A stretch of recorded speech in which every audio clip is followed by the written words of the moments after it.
Assalamu alaikum wa rahmatullahi wa barakatuh and welcome back to Sir Hasnain's English Language Academy। आज की इस video में हम British और अमेरिकन इंग्लिश का डिफरेंस सीखेंगे। यूँ तो ब्रिटिश इंग्लिश और अमेरिकन इंग्लिश में चार तरह के डिफरेंसेस होते हैं। नंबर 1 वोकैबुलरी या वर्ड का डिफरेंस, नंबर 2 स्पेलिंग का difference, number 3 pronunciation difference and number 4 accent का डिफरेंस। हम इन चारों डिफरेंसेस को मुख्तलिफ वीडियोज़ में वन बाय वन कवर करेंगे। आइए आज की इस वीडियो में हम वोकैबुलरी या वर्ड का डिफरेंस सीखते हैं कि किन किन वर्ड्स को ब्रिटिश इंग्लिश में किसी और तरीके से कहा जाता है और अमेरिकन इंग्लिश में किसी और तरीके से। So the first picture on your screen is about different things. Left hand side पर ब्रिटिश वर्ड्स लिखे हुए हैं और राइट हैंड साइड पर अमेरिकन वर्ड्स लिखे हुए हैं। जो पहला वर्ड है जिसकी तरफ एरो की मदद से इशारा किया गया है वो स्टार्स हैं। आपने देखा होगा कि आसमान पर कभी कभी कुछ स्टार्स मिलकर कोई शेप बनाते हैं। कभी कभी वो कोई एनिमल बनता है, कभी कोई फेस बनता है, कभी कोई ऑब्जेक्ट बनता है। इन शेप्स को कॉन्स्टेलेशन कहते हैं। और ये जो स्टार्स होते हैं ये अमूमन 7 स्टार्स, इनको ब्रिटिश इंग्लिश में द प्लाव कहा जाता है, जबकि अमेरिकन इंग्लिश में the Big Dipper. The Plough in British English and the Big Dipper in American English. अमूमन हमारे पास इंडिया और पाकिस्तान में गर्मियों और सर्दियों की छुट्टियां होती हैं जिन्हें हम समर वेकेशन या समर हॉलिडे कहते हैं या विंटर वेकेशन या विंटर हॉलिडे कहते हैं। हॉलिडे ब्रिटिश इंग्लिश का वर्ड है, जबकि छुट्टियों के लिए अमेरिकन इंग्लिश में वेकेशन का वर्ड यूज़ किया जाता है। साल में 4 मौसम होते हैं, सर्दी, गर्मी, ख़िज़ा और बहार। ख़िज़ा के मौसम में पत्ते झड़ते हैं और थोड़ी सी खुश्की होती है। ख़िज़ा के मौसम को ब्रिटिश इंग्लिश में ऑटम कहा जाता है, जबकि अमेरिकन इंग्लिश में फॉल कहा जाता है। इसी तरह ऐसी जगह जहां पर सड़क के राइट एंड लेफ्ट साइड पर शॉप्स बनी हुई होती हैं जहां से हम ग्रोसरी परचेजिंग करते हैं, ऐसी जगह को ब्रिटिश इंग्लिश में हाई स्ट्रीट कहा जाता है, जबकि अमेरिकन इंग्लिश में मेन स्ट्रीट कहा जाता है।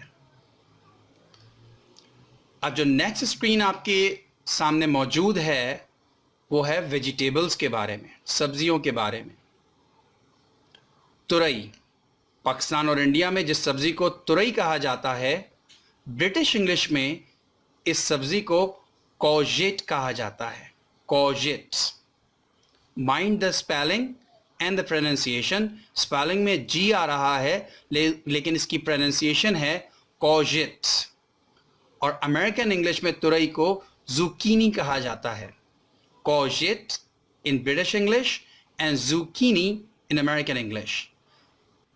इसी तरह बैंगन को ब्रिटिश इंग्लिश में ऑबरजीन कहा जाता है, जबकि अमेरिकन इंग्लिश में बैंगन को एग प्लांट कहा जाता है। तो दोस्तों, आपको सब्जियों के नाम भी पता चल रहे हैं कि ब्रिटिश इंग्लिश में किस सब्जी को क्या कहते हैं और अमेरिकन इंग्लिश में किस सब्जी को क्या कहते हैं। जब हम आलू को बॉईल करते हैं तो अमूमन हम तो उसको बॉइल्ड पोटैटो कहते हैं, और इस बॉइल्ड पोटैटो से हम अमूमन इंडिया और पाकिस्तान में आलू का पलिया बनाते हैं। जी हाँ, आलू का पलिया बनाया जाता है बॉइल्ड पोटैटो से, यानी कि उबला हुआ आलू। लेकिन ब्रिटिश इंग्लिश में इसको जैकेट पोटैटो कहते हैं और अमेरिकन इंग्लिश में बेक्ड पोटैटो कहते हैं। फलियाँ जो अमूमन मुझे तो पसंद नहीं है, क्या आपको पसंद है? दैट्स गुड, अगर आपको पसंद है। फलियों को ब्रिटिश इंग्लिश में रनर बीन कहा जाता है, जबकि अमेरिकन इंग्लिश में स्ट्रिंग बीन कहा जाता है। बरतानिया के कुछ इलाकों में रनर बीन की जगह स्ट्रिंग बीन का वर्ड भी यूज होता है, लेकिन मेन वोकैबुलरी फलियों के लिए ब्रिटिश इंग्लिश में रनर बीन है। उसके बाद जो पिक्चर्स और जो वर्ड्स आपकी स्क्रीन पे मौजूद हैं वो हमारे क्लोथिंग से मुताल्लिक हैं, पहनने की चीज़ों से मुताल्लिक।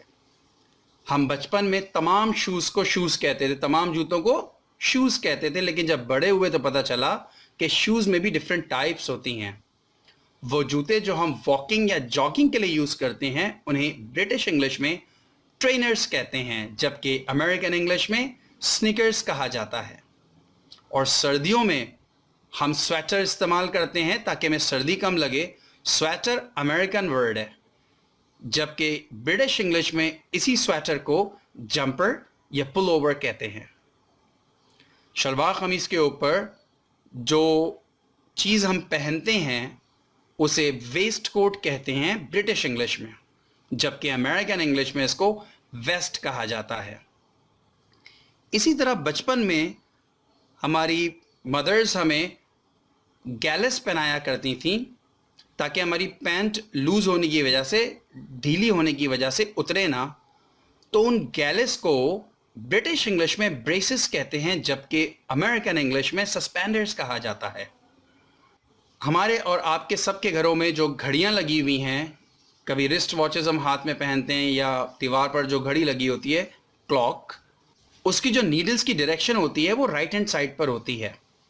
तो इस राइट हैंड साइड की डायरेक्शन को क्लॉकवाइज डायरेक्शन कहते हैं, और अगर लेफ्ट हैंड डायरेक्शन को मेंशन करना हो तो इसको एंटी क्लॉकवाइज कहा जाता है, जो कि ब्रिटिश वर्ड है, और अमेरिकन इंग्लिश में इसको काउंटर क्लॉकवाइज कहते हैं। इसी तरह बचपन में हम एक गेम खेला करते थे जिसमें टिक्स एंड क्रॉसेस हम यूज करते थे। जब बड़े हुए तो पता चला कि इस गेम को नॉट्स एंड क्रॉसेस कहा जाता है ब्रिटिश इंग्लिश में, और अमेरिकन इंग्लिश में इसको टिक टैक टो कहते हैं। जब हम कपड़े धोकर रस्सी पे सुखाते हैं तो तेज हवा की वजह से कपड़े उड़ ना जाएं तो हम चुटकी लगाते हैं कपड़ों में।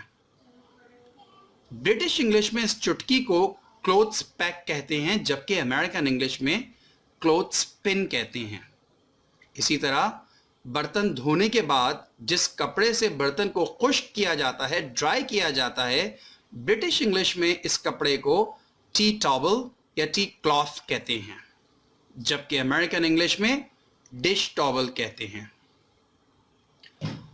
अब जो वर्ड्स हमारे पास स्क्रीन पर हैं ये ट्रैफिक एंड ट्रैवलिंग के हवाले से हैं। जब कभी रोड पर कोई कंस्ट्रक्टिव वर्क हो रहा हो तो एक बोर्ड लगा होता है work in progress, sorry for inconvenience, और एक मुतबादिल रास्ता निकाला जाता है। उस मुतबादिल रास्ते को ब्रिटिश इंग्लिश में डाइवर्जन कहते हैं, जबकि अमेरिकन इंग्लिश में डिटोर कहते हैं। Diversion in British English and detour in American English.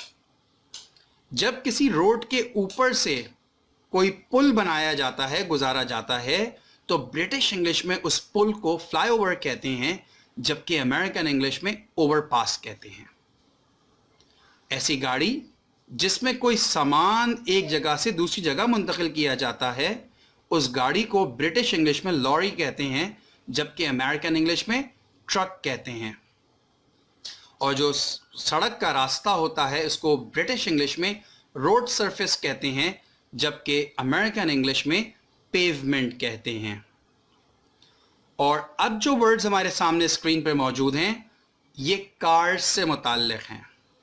Cars का वो फ्रंट पार्ट जिसमें इंजन मौजूद होता है उसे बोनट कहा जाता है ब्रिटिश इंग्लिश में, और अमेरिकन इंग्लिश में हुड कहते हैं।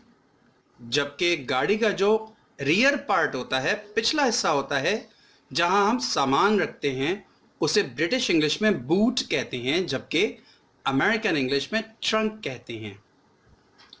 गाड़ी का जो सामने का शीशा होता है उसे ब्रिटिश इंग्लिश में विंड स्क्रीन कहा जाता है, जबकि अमेरिकन इंग्लिश में विंडशील्ड कहा जाता है। इसी तरह गाड़ी के दोनों अतराफ जो येलो लाइट होती है उसे हम इंडिकेटर कहते हैं, जो कि ब्रिटिश इंग्लिश का वर्ड है, जबकि अमेरिकन इंग्लिश में इंडिकेटर्स को ब्लिंकर्स या टर्न सिग्नल्स कहते हैं। जो लास्ट वर्ड आपकी स्क्रीन पे गिवन है उसमें वर्ड का डिफरेंस तो नहीं, हाँ स्पेलिंग और थोड़ा सा प्रोनाउंसिएशन के डिफरेंस है। Tyre, TYRE, tyre British English का वर्ड है, जबकि TIRE, टायर अमेरिकन इंग्लिश का वर्ड है। आई होप कि आप लोगों को ये वीडियो पसंद आई होगी और आज बहुत सारे न्यू वर्ड्स आपको मिले होंगे ब्रिटिश इंग्लिश और अमेरिकन इंग्लिश के, और ये भी पता चला होगा कि हम अमूमन अपनी उर्दू कॉन्वर्सेशन में जिन इंग्लिश वर्ड्स का यूज़ करते हैं वो आया कि ब्रिटिश वर्ड्स हैं या अमेरिकन वर्ड्स हैं और उनका मुतबादिल वर्ड क्या है। इसी तरह की और बहुत सारी वीडियोस के लिए चैनल को सब्सक्राइब करें और बेल आइकन को प्रेस करें ताकि बर वक्त आपको वीडियोस मिलती रहें। मिलते हैं दोबारा इसी टॉपिक पर मजीद वीडियो के साथ नेक्स्ट वीडियो में। Till then take very good care of yourselves. अस्सलामु अलैकुम वरहमतुल्लाहि वबरकातुहू।